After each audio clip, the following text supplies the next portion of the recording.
Welcome back to another episode of Stories with Heath.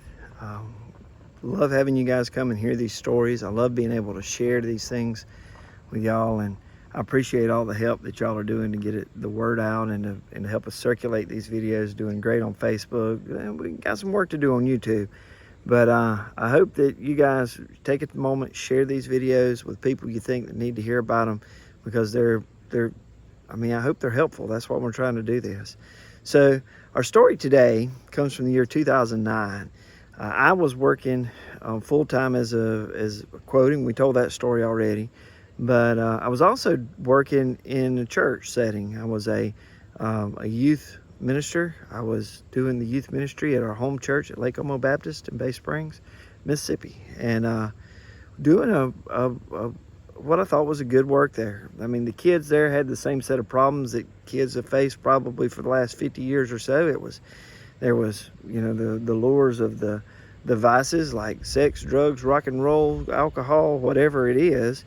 I mean, they weren't any different than any other kids. Some of them were making good decisions, some of them weren't, but it was all part of it.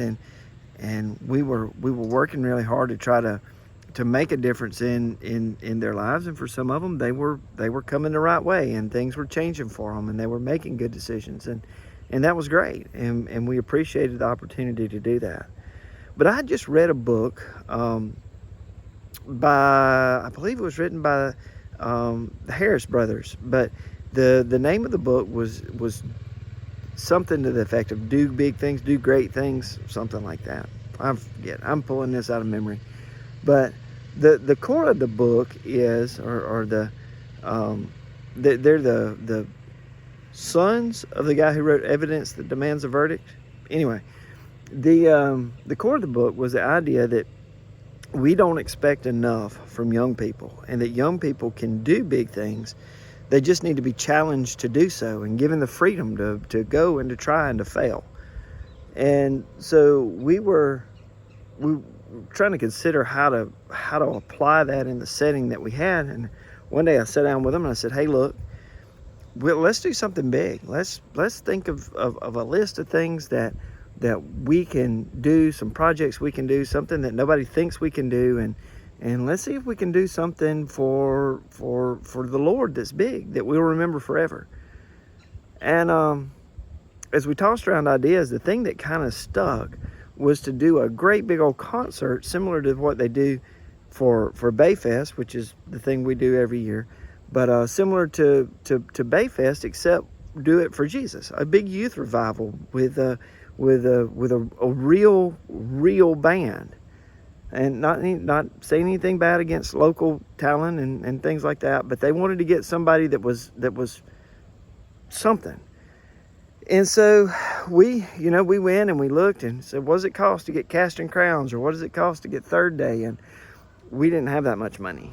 And so I know they'd cost a lot, but we couldn't do that. But we were trying to find somebody to come and to play. And we had taken the kids to see Third Day play in Jackson, Mississippi, and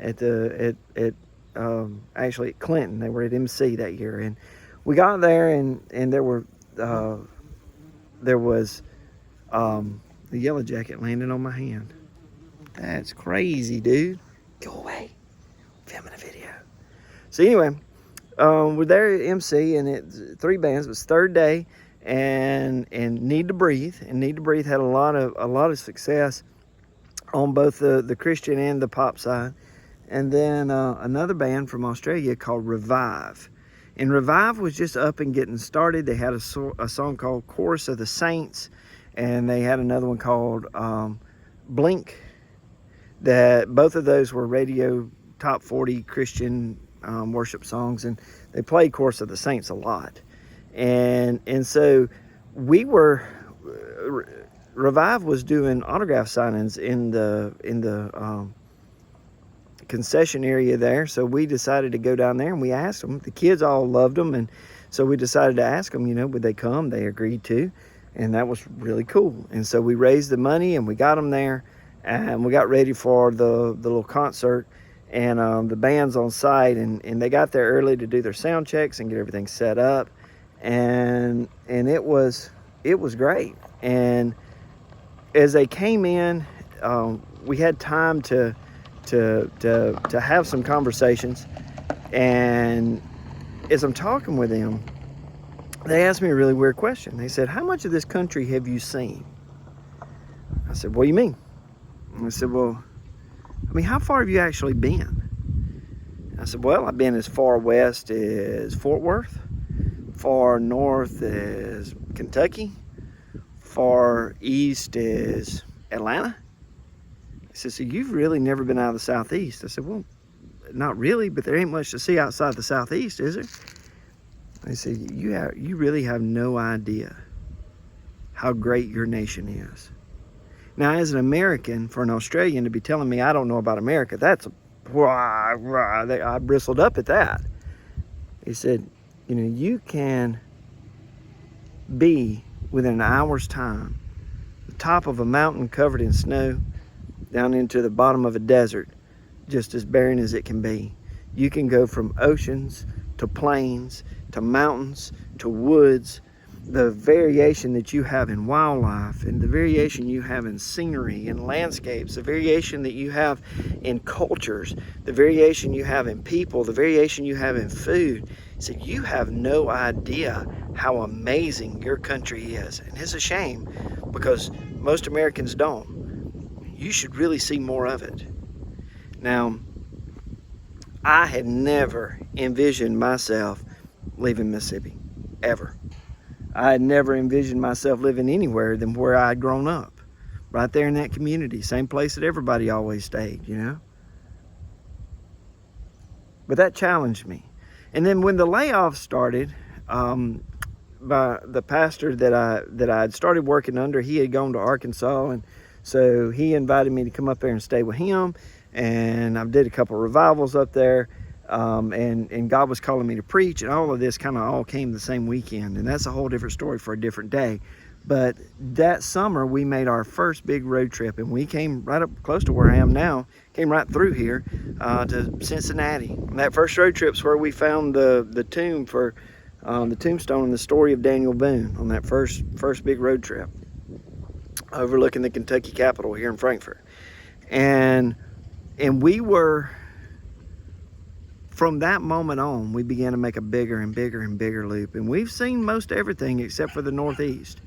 I don't care much for the cities, so I try to stay out of those. But we have seen a lot of this nation as we have gone and traveled. And moving into the RV was even a bigger experience as we've traveled to go different places and stay different places and try to experience different things. The things I found out is this nation's not as divided as what the people on TV would have you believe. And it's not divided in the way that people on TV would have you believe. There is a division between rural and cities. That's true. But as Americans, we're not that much different. And we may have a different idea on what needs to happen as far as taxes go and what needs to happen as far as military goes and that sort of thing. But as Americans, we're not that much different. We find ourselves modeling the attitudes of our politicians in this partisan team sport thing that we've got going now. I can tell you, that's not in our best interest as Americans. As Americans, we need to meet our neighbors. And we need to have conversations with people who have different opinions and different political persuasions. And we need to find out that, hey, some of my good friends are just as blue as they can be. Some of them are red as they can be. Me, I'm as George Clooney said on "Oh Brother, Where Art Thou?" I'm unaffiliated.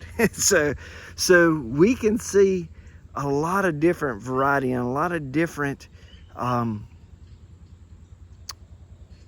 opinions that people have. But as people, we're not that different. I'd encourage you, get out, see your country, meet somebody who has a different opinion than you, sit down, have lunch with them.